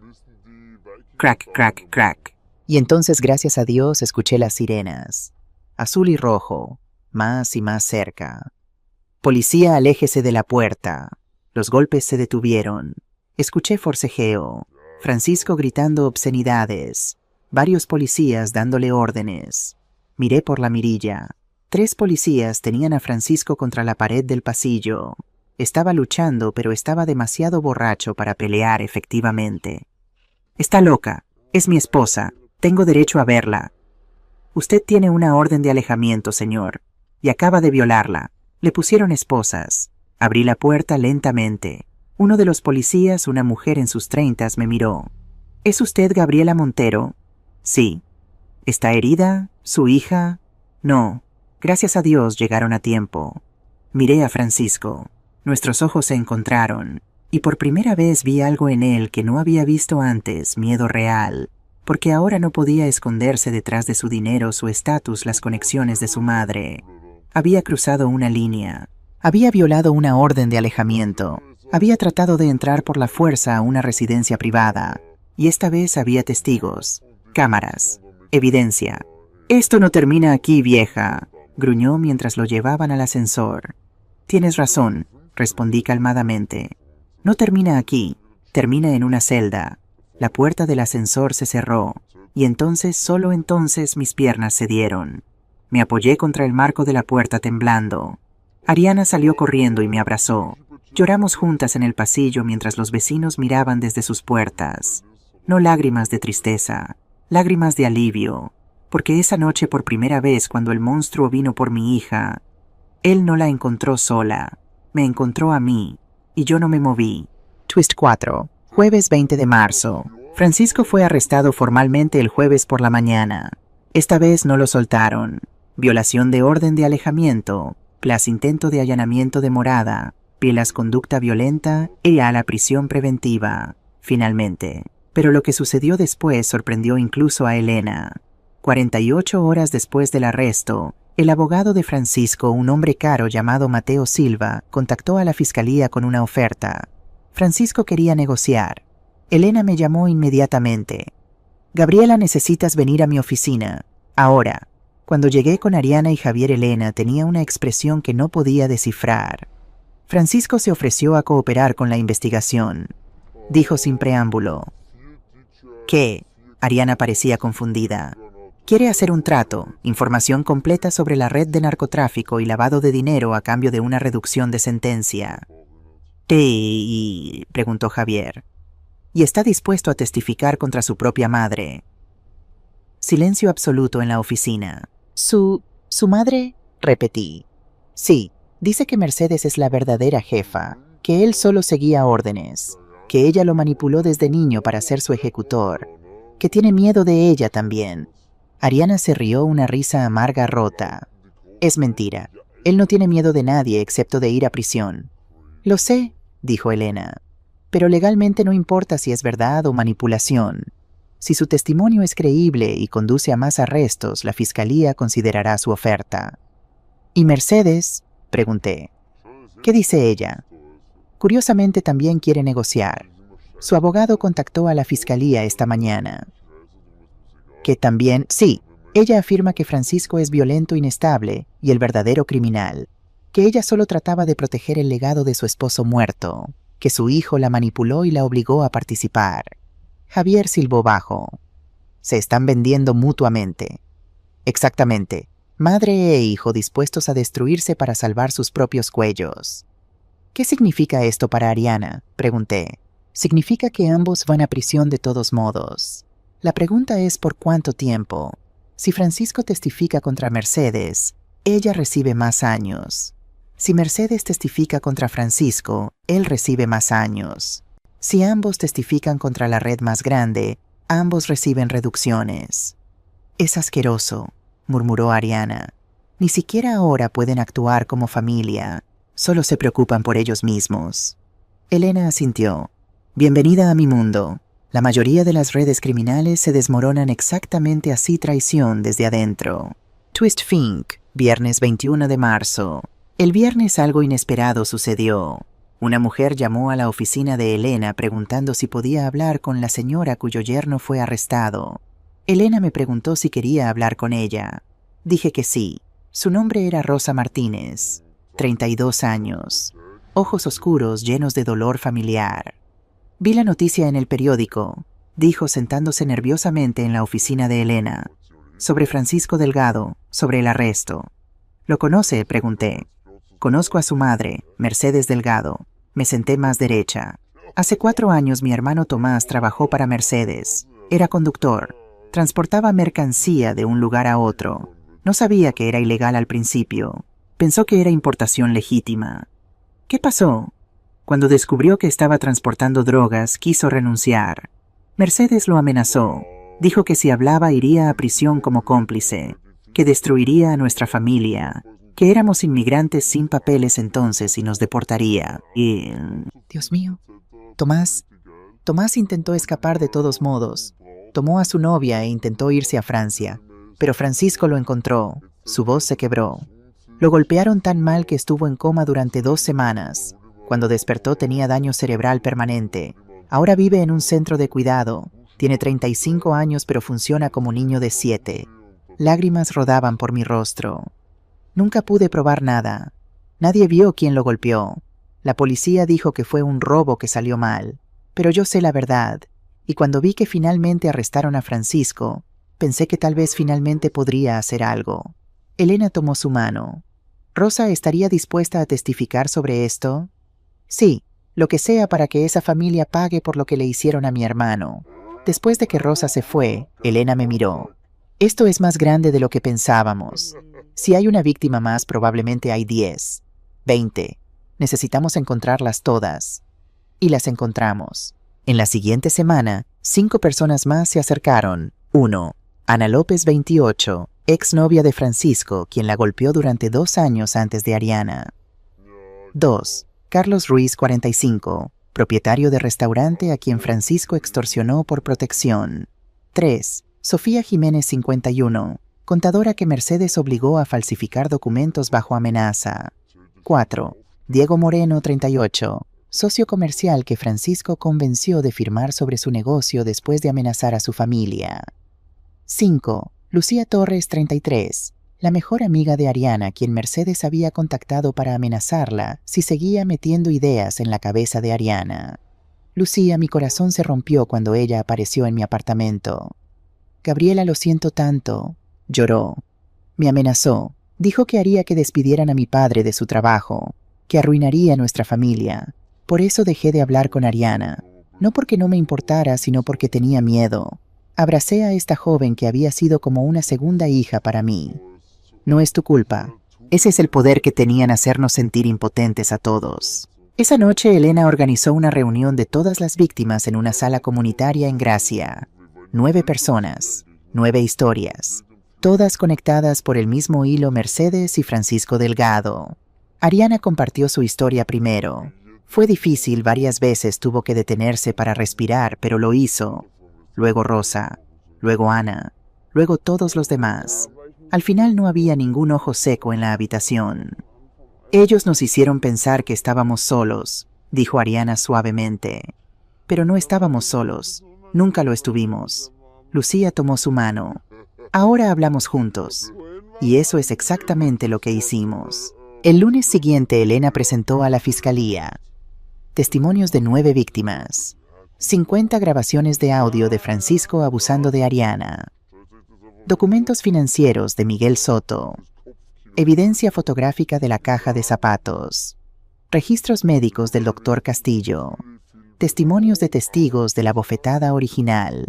Era una montaña de evidencia, imposible de ignorar, imposible de desechar. La fiscal provincial, una mujer de 50 años llamada Patricia Navarro, revisó todo durante 3 días y entonces llamó una conferencia de prensa.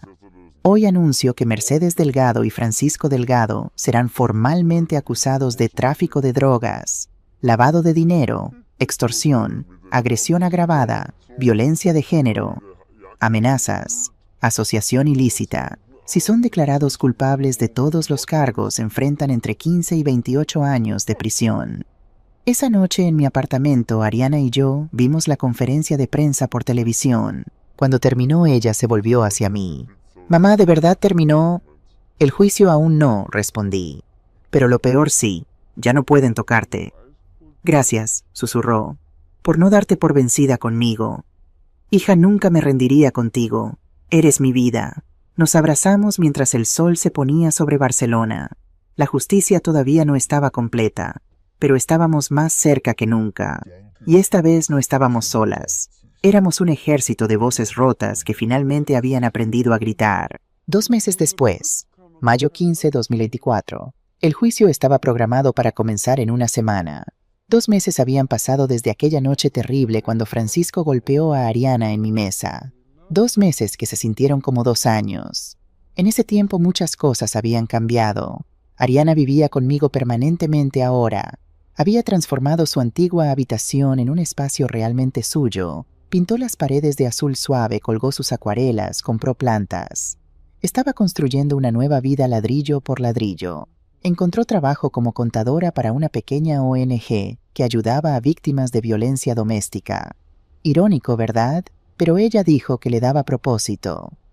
«Puedo ayudar a otras mujeres a no cometer mis errores», me explicó. La terapia la estaba ayudando. 3 veces por semana con una psicóloga especializada en trauma. Todavía tenía pesadillas. Todavía se sobresaltaba con ruidos fuertes. Pero sonreía más. Reía más. Estaba volviendo a ser la Ariana que yo conocía. Lucía había regresado a su vida completamente. Venía a visitarnos cada fin de semana. Organizaron un grupo de apoyo llamado Voces Rotas, 8 mujeres que se reunían los martes para compartir historias, fortaleza, esperanza. Yo estaba orgullosa de mi hija, tan orgullosa, pero también estaba exhausta. A mis 68 años nunca imaginé que estaría luchando una guerra legal contra criminales organizados. Había días en que me despertaba con los huesos doloridos, el corazón cansado, preguntándome si tenía suficiente fuerza para continuar. Pero luego miraba a Ariana viva, libre, sanando, y encontraba fuerza que no sabía que poseía. Una tarde, una semana antes del juicio, recibí una visita inesperada. Mateo Silva, el abogado de Francisco, tocó mi puerta. «Señora Montero», dijo cuando abrí. «¿Puedo hablar con usted un momento?» Dudé. «¿De qué?» «Por favor, solo 5 minutos». Dejé la puerta entreabierta con la cadena puesta. «Hable desde ahí». Él suspiró. «He sido abogado defensor durante 20 años. He defendido a hombres malos, hombres que robaron, que mintieron, que hicieron daño. Pero siempre pensé que merecían una defensa justa, que era mi trabajo. Pero esto es diferente. He visto la evidencia, las grabaciones, los testimonios. He visto lo que Francisco le hizo a su hija, lo que Mercedes les hizo a tantas personas». «¿Por qué me está contando esto?» «Porque renuncié. Esta mañana. Ya no represento a Francisco Delgado. Me sorprendí. Porque encontré algo que incluso yo no puedo defender». Sacó un sobre de su maletín. «Francisco me dio esto hace 3 semanas. Me dijo que lo guardara por si acaso. Son mensajes entre él y un sicario. Mensajes sobre un trabajo que quería que hicieran». Mi sangre se heló. «¿Qué tipo de trabajo?» El mensaje dice textualmente: «Si Ariana testifica, encárgate de ella. Que parezca accidente». El mundo se detuvo. Él planeaba matar a mi hija. No llegó a pasar. El sicario nunca respondió, probablemente era una estafa. Pero la intención estaba ahí, en texto, documentado. ¿Por qué me lo da? Porque pensé que era solo un abusador, un ladrón. Pero esto es intento de asesinato. Y no voy a defender eso. Tomé el sobre con manos temblorosas. «Déselo a la fiscalía», dijo Mateo. «Úselo en el juicio, y sepa que lamento no haber visto antes quién era realmente». Se dio vuelta para irse. «Señor Silva», lo llamé. Se detuvo. «Gracias por hacer lo correcto». Asintió y se fue. Esa noche Elena Vega vino a mi apartamento personalmente para recoger el sobre. Cuando leyó los mensajes, su rostro se endureció. «Con esto, Gabriela Francisco no solo va a prisión por violencia doméstica, va por intento de homicidio. Estamos hablando de 20 años adicionales». «Bien», dije con una voz que no reconocí como mía. «Que se pudra ahí». El Palacio de Justicia de Barcelona era un edificio imponente, todo mármol blanco y columnas altas. Me hizo sentir pequeña cuando entramos esa mañana. Ariana llevaba un traje azul marino sencillo, sin maquillaje excesivo. Quería que el juez viera su rostro real, sus cicatrices reales, algunas físicas, la mayoría invisibles. Yo llevaba mi mejor vestido negro respetable, el mismo que había usado en el funeral de Rodrigo. Parecía apropiado. Estábamos enterrando algo hoy, también el miedo. Elena nos guió a través de la seguridad por pasillos largos llenos de gente nerviosa esperando sus propios juicios. «¿Lista, Mool?», me preguntó antes de entrar a la sala. «No», respondí honestamente, «pero lo haré de todos modos». La sala del tribunal era más pequeña de lo que esperaba. Madera oscura, bancos duros, una bandera española colgando detrás del estrado del juez. Y allí, en el banquillo de los acusados, estaban Francisco y Mercedes. No los había visto desde aquella noche. 63 días. Francisco había perdido peso. Su traje caro colgaba flojo en su cuerpo. Tenía barba descuidada, ojeras profundas. Se veía roto. Mercedes, sin embargo, todavía intentaba mantener su dignidad. Cabello perfectamente peinado, maquillaje impecable. Pero sus ojos mostraban pánico apenas contenido. Nos vieron entrar. Francisco miró hacia otro lado inmediatamente. Mercedes nos miró con puro odio. Yo le sostuve la mirada. No parpadeé. «Tú empezaste esta guerra», pensé. «Yo la terminaré». El juez entró, un hombre de unos 55 años con cabello gris y una expresión que había visto demasiadas cosas horribles en su carrera. «Tribunal en sesión», anunció el secretario. Caso número 2024 BG 1847. El Estado contra Francisco Delgado Ruiz y Mercedes Delgado de Ruiz. El juez Ramírez miró a los acusados. Señor Delgado, señora Delgado, se les acusa de múltiples delitos graves. Violencia de género con resultado de lesiones. Artículo 148, Código Penal. Quebrantamiento de orden de alejamiento. Artículo 468. Tráfico de estupefacientes. Artículo 368. Blanqueo de capitales. Artículo 301. Amenazas graves. Artículo 169. Extorsión. Artículo 243. Pertenencia a organización criminal. Artículo 570. Conspiración para cometer asesinato. Artículo 139 en relación con 16. ¿Entienden los cargos? Sí, señoría, dijeron ambos con voces débiles. ¿Cómo se declaran? El nuevo abogado de Francisco, un hombre joven y nervioso que claramente había aceptado un caso perdido, se levantó. Mi cliente se declara parcialmente culpable, señoría. Culpable de violencia doméstica, no culpable de los otros cargos. Registrado, señora Delgado. Su abogada, una mujer mayor y dura, respondió: mi clienta se declara no culpable de todos los cargos. Muy bien, fiscal Navarro puede comenzar. Patricia Navarro se levantó. A sus 50 años había procesado cientos de casos de violencia de género, pero me había dicho que este era especial. Gracias, señoría. Este no es un caso simple de violencia doméstica. Esto es un caso sobre poder sistemático control terror. Los acusados construyeron un imperio criminal sobre el sufrimiento de personas vulnerables. Caminó frente al jurado 6 ciudadanos que decidirían el destino de Francisco y Mercedes. Voy a demostrar que Francisco Delgado no solo golpeó a su esposa Ariana Montero en múltiples ocasiones durante 3 años, que no solo la aisló, la controló, la aterrorizó, sino que lo hizo como parte de un patrón más amplio de criminalidad. Apuntó hacia Mercedes. Y que Mercedes Delgado no solo permitió este abuso, lo alentó, lo aplaudió, literalmente.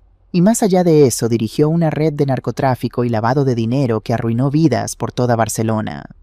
Regresó a su mesa y levantó una carpeta gruesa. Tengo 50 grabaciones de audio, 9 víctimas dispuestas a testificar, registros financieros de cuentas ilegales, testimonios de cómplices arrepentidos y evidencia de un plan para asesinar a la víctima principal. El murmullo recorrió la sala. Al final de este juicio les pediré que encuentren a ambos acusados culpables de todos los cargos, y les pediré la máxima sentencia permitida por ley. Se sentó. El abogado de Francisco intentó una defensa débil. Mi cliente reconoce que cometió errores en su matrimonio, que perdió el control en momentos de estrés, pero no es un criminal organizado. Es un hombre con problemas de ira que necesita tratamiento, no prisión. Patético. Día 1 los testigos. El primer testigo fue el agente Morales, uno de los policías que respondió a mi llamada aquella primera noche. Describió la escena Ariana con la mejilla roja e hinchada. Francisco beligerante. Mercedes aplaudiendo. En mis 23 años como policía, dijo, nunca había visto a alguien aplaudir después de un acto de violencia doméstica. Fue perturbador. Luego testificó la señora Carmen, mi vecina. Vivía al lado del apartamento de Francisco y Ariana durante 2 años. Explicó. Escuché gritos. Escuché objetos rompiéndose. Escuché a Ariana llorando y suplicando para por favor para. Pero nunca llamé a la policía. Y me odio por eso. Se le quebró la voz. Pensé que no era mi lugar, que era asunto de familia, pero ahora sé que el silencio también es violencia. El doctor Emilio Castillo testificó después. Trajo registros médicos detallados, 14 visitas en 3 años. Fracturas, contusiones, quemaduras, laceraciones. Como médico, dijo gravemente, estoy entrenado para reconocer signos de abuso, y los vi en Ariana Montero desde la primera visita después de su matrimonio. Pero ella negaba. Decía que era torpe, que se caía, que tenía accidentes. Miró directamente a Francisco. Pero los moretones no mienten. Moretones con forma de dedos en brazos y cuello. Costillas rotas de caídas que deberían haber resultado en otras lesiones, pero no las tenían. Quemaduras de cigarrillo en lugares ocultos. El jurado miraba las fotografías médicas con caras de horror. Fallé en reportar mi sospecha de abuso, admitió el doctor Castillo. Eso fue mi error profesional y moral. pero estoy aquí ahora para asegurarme de que mi silencio no continúe. Martes 23 de mayo. El segundo día comenzó con Miguel Soto. Él había recibido inmunidad total a cambio de su testimonio. Ahora vivía bajo protección de testigos en una ubicación secreta. Trabajé para Mercedes Delgado durante 3 años, dijo con voz clara y firme. Lavé dinero, moví fondos de actividades de narcotráfico a través de empresas fantasma. Presentó documentos cientos de páginas de transacciones bancarias. Mercedes dirigía todo. Francisco era su ejecutor, cobraba deudas, amenazaba, golpeaba a quien ella ordenara. Pero Mercedes era el cerebro. ¿Puede dar ejemplos específicos?, preguntó la fiscal Navarro.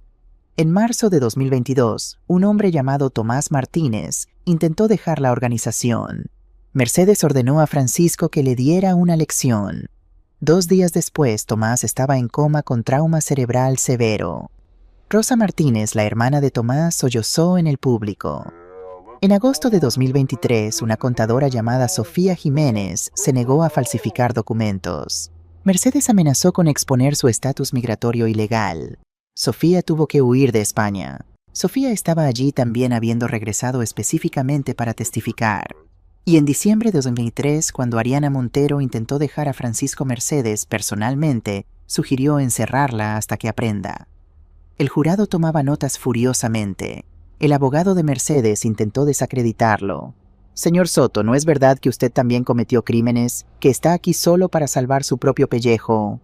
Sí, respondió Miguel honestamente. Hice cosas terribles, y las haré todas públicas para ayudar a detener a esta organización. Esa es mi única redención. Luego llegó el momento que más temía Ariana tenía que testificar. Elena la había preparado durante semanas, pero ninguna preparación puede realmente prepararte para enfrentar a tu abusador en público. Ariana subió al estrado. Sus manos temblaban, pero su voz salió más fuerte de lo que esperaba. Mi nombre es Ariana Montero Delgado. Tengo 34 años, y durante 3 años fui víctima de violencia sistemática de mi esposo. La fiscal Navarro comenzó suavemente. Ariana, ¿puedes contarle al tribunal cuándo comenzó el abuso? 6 meses después de casarnos. Yo quemé la cena. Él dijo que era incompetente. Me empujó contra la pared. Mi cabeza golpeó el borde de un gabinete. Sangré. ¿Qué pasó después? Lloró. Me pidió perdón. Compró flores. Dijo que el estrés del trabajo lo había afectado, que nunca volvería a pasar. ¿Le creíste? Sí, porque lo amaba, porque quería creer que era solo un error. ¿Volvió a pasar? 2 meses después. Luego 1 mes después. Luego cada semana. Luego... Dejé de contar. Ariana describió los golpes, las humillaciones, el control de su dinero, su ropa, sus amistades. Me obligó a renunciar a mi trabajo.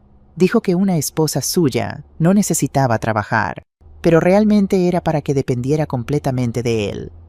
¿Y su madre? Mercedes sabía. Ella no solo sabía, ella participaba. Me decía que yo provocaba a Francisco, que las buenas esposas obedecen sin cuestionar. Una vez cuando Francisco me golpeó frente a ella, ella dijo, «Dale más fuerte, así aprenden». Hubo jadeos en la sala. Ariana, dijo la fiscal suavemente, ¿puedes contarle al tribunal sobre el embarazo? Silencio. Ariana respiró profundo. Esta parte nunca había sido pública. En julio de 2022 descubrí que estaba embarazada. 6 semanas. No se lo dije a Francisco, todavía quería esperar a estar segura. Lágrimas comenzaron a rodar por sus mejillas. Una noche discutimos sobre algo estúpido, creo que sobre la cena otra vez. Él me empujó. Caí mal. Comencé a sangrar. Me llevaron al hospital. Los médicos dijeron que había tenido un aborto espontáneo. Yo también estaba llorando ahora. Nunca había sabido esto. Pero yo sé que no fue espontáneo. Fue porque él me empujó. Él mató a mi bebé. Francisco había puesto su cabeza entre sus manos. ¿Por qué no te fuiste?, preguntó la fiscal. Intenté. En diciembre de 2023, empaqué una maleta. Tenía dinero ahorrado. Pero él me encontró. Me encerró en el dormitorio durante 3 días. Sin comida, sin teléfono, solo agua. Y después entendí que si intentaba irme otra vez me mataría. Y amenazó con hacerle daño a mi madre si yo hablaba. Así que me quedé.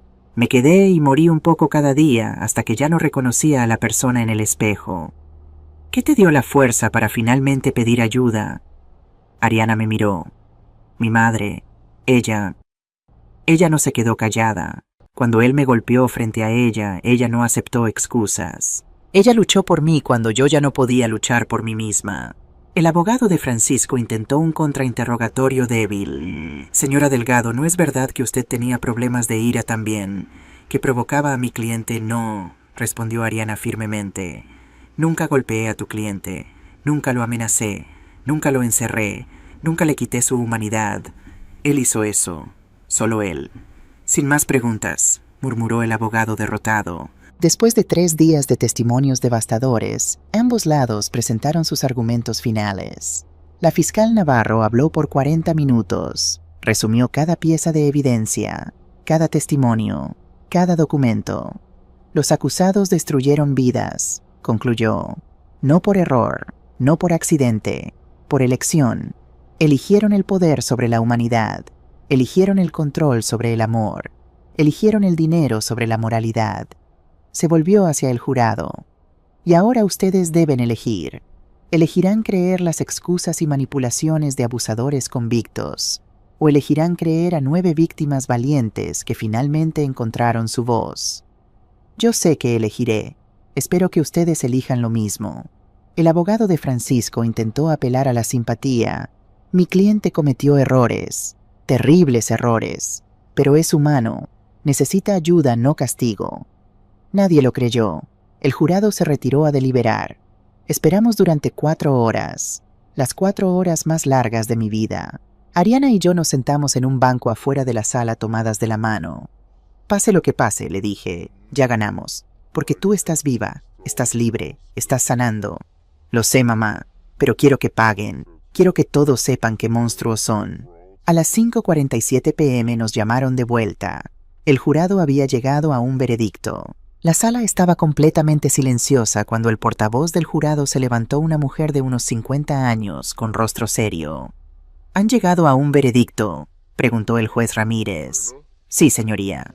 ¿Cómo encuentra al acusado Francisco Delgado Ruiz en el cargo de violencia de género con lesiones? Culpable. En el cargo de quebrantamiento de orden de alejamiento. Culpable.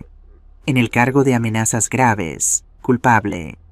En el cargo de pertenencia a organización criminal, culpable. En el cargo de blanqueo de capitales, culpable. En el cargo de tráfico de estupefacientes, culpable. En el cargo de conspiración para cometer asesinato, culpable, culpable, culpable, culpable en cada cargo. Francisco había puesto su cabeza sobre la mesa derrotado.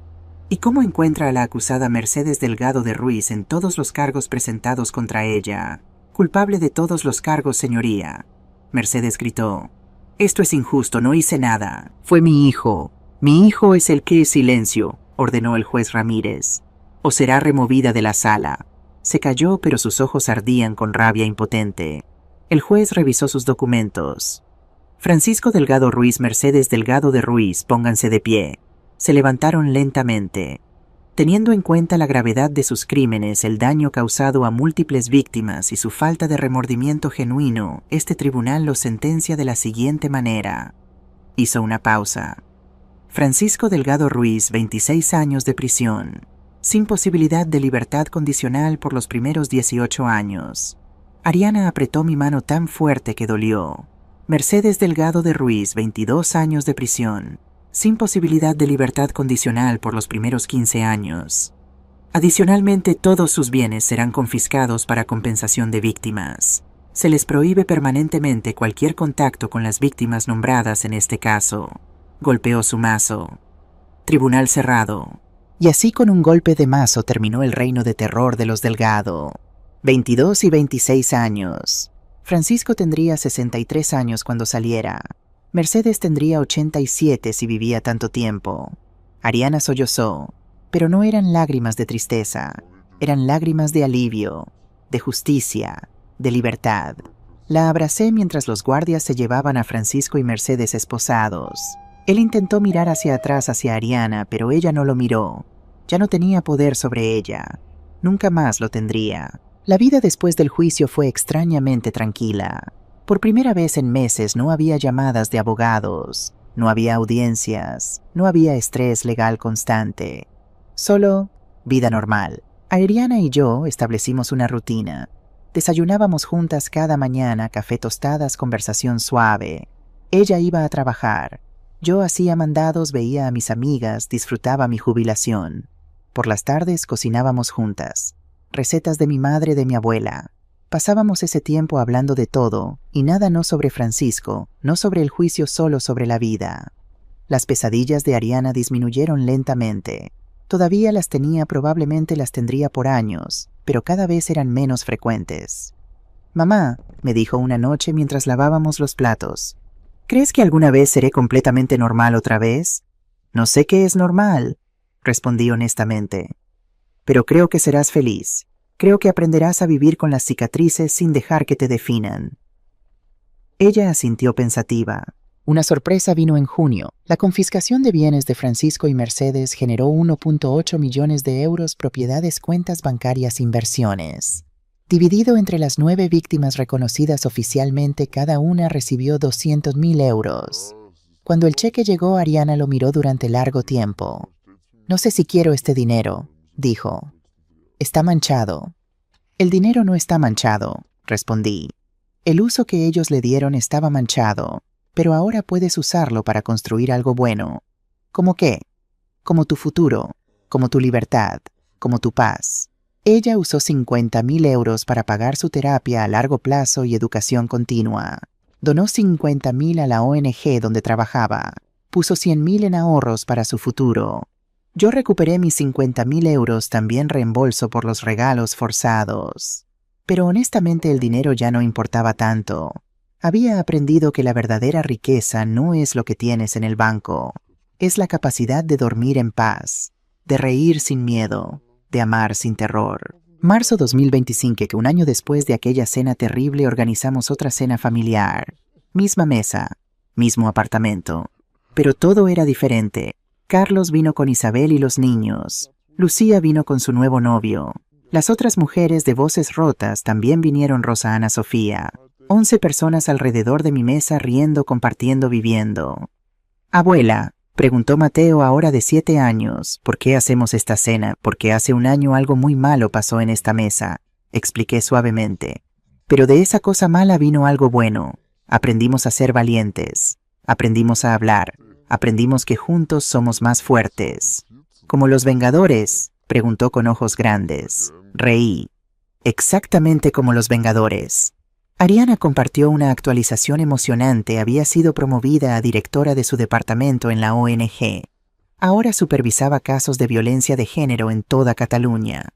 «Cada mujer que ayudo», dijo, «es una forma de honrar mi propia lucha».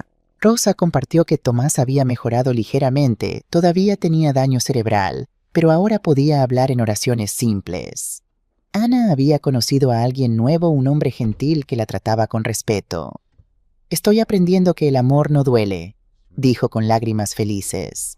Sofía había regresado permanentemente a España y había empezado su propio negocio de contabilidad. Todas sanando, todas creciendo, todas viviendo. En abril Ariana hizo algo valiente. Decidió visitar a Francisco en prisión. «No porque lo haya perdonado», me explicó, «sino porque necesito cerrarlo completamente. Necesito mirarlo sin miedo y decirle todo lo que nunca pude decir». Fui con ella. Elena también. Nos sentamos en la sala de visitas fría y estéril esperando. Cuando Francisco entró con uniforme de prisión naranja, sin afeitar, delgado, apenas parecía el hombre que había sido. Se sentó al otro lado del vidrio. Tomó el teléfono. Ariana tomó el suyo. «Hola», dijo él con voz ronca. «Vine a decirte algo», respondió Ariana sin preámbulo. «Durante 3 años me hiciste creer que yo era nada, que era estúpida, fea, inútil, que nadie más me querría, que merecía cada golpe». Francisco bajó la mirada. «Pero estabas equivocado. Yo no era nada. Tú eras nada. Eras un hombre tan débil, tan inseguro, tan roto, que la única forma en que podías sentirte poderoso era destruyendo a alguien más pequeño que tú». Lágrimas rodaban por las mejillas de Francisco ahora. «Y quiero que sepas algo, yo gané. Tengo una vida, tengo un propósito, tengo amor, tengo libertad. ¿Y tú? Tienes 26 años de paredes y rejas y recuerdos de lo que pudiste haber sido si no hubieras elegido ser un monstruo. Se preparaba para colgar. Ariana, espera, dijo él rápidamente. Lo siento, de verdad lo siento. Si pudiera volver atrás. No puedes, y tu disculpa no significa nada para mí. Vine para que supieras que sobreviví a ti, y esa es la única venganza que necesito. Colgó el teléfono. Nos levantamos y salimos. Nunca volvió. Hoy es mi cumpleaños 71. Ariana organizó una fiesta sorpresa en un restaurante en Barceloneta frente al mar que amo. Cuando llegué había 50 personas ahí. Familia, amigos, vecinos, mujeres de voces rotas, que ahora eran 200 miembros en toda España. Carlos hizo un brindis. A mi madre, quien nos enseñó que nunca es demasiado tarde para ser valiente. Ariana habló después con voz clara y fuerte. Hace 3 años pensé que mi vida había terminado. Pensé que moriría física o espiritualmente a manos de un hombre que prometió amarme. Pero mi madre me enseñó algo importante: el amor real no duele, el amor real protege, el amor real lucha. Me miró con ojos llenos de lágrimas felices. Mamá, tú no solo me salvaste la vida, me enseñaste cómo vivirla, cómo ser fuerte sin ser dura, cómo ser gentil sin ser débil, cómo amar sin perder mi poder. Todos aplaudieron.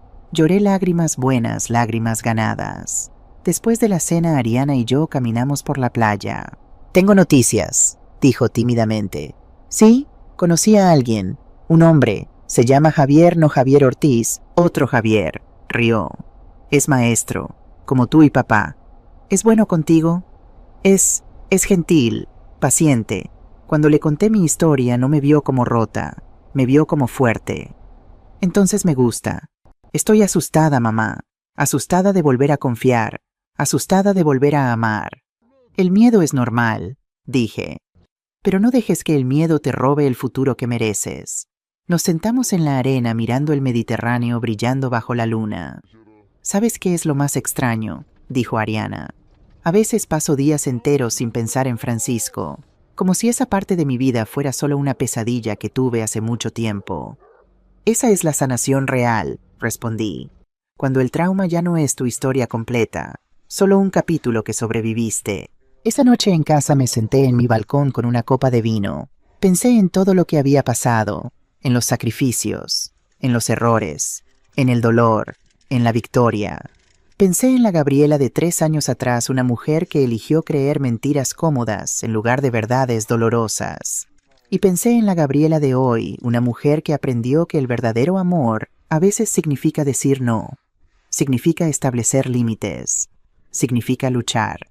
Rodrigo solía decirme: Gabriela, eres la mujer más fuerte que conozco. Yo siempre lo negaba. No soy fuerte, solo hago lo que hay que hacer. Pero ahora entiendo lo que él quiso decir. La fuerza no es nunca sentir miedo, es sentir miedo y actuar de todos modos. La fuerza no es nunca caer, es levantarse cada vez que caes. La fuerza no es nunca necesitar ayuda, es tener el coraje de pedirla. Soy Gabriela Montero, tengo 71 años, soy maestra jubilada, viuda, madre, abuela. Y soy la mujer que se negó a quedarse callada cuando el silencio era más fácil. La mujer que luchó cuando luchar parecía imposible. La mujer que salvó a su hija del infierno, no porque fuera especialmente valiente, sino porque el amor me dio fuerza que no sabía que poseía.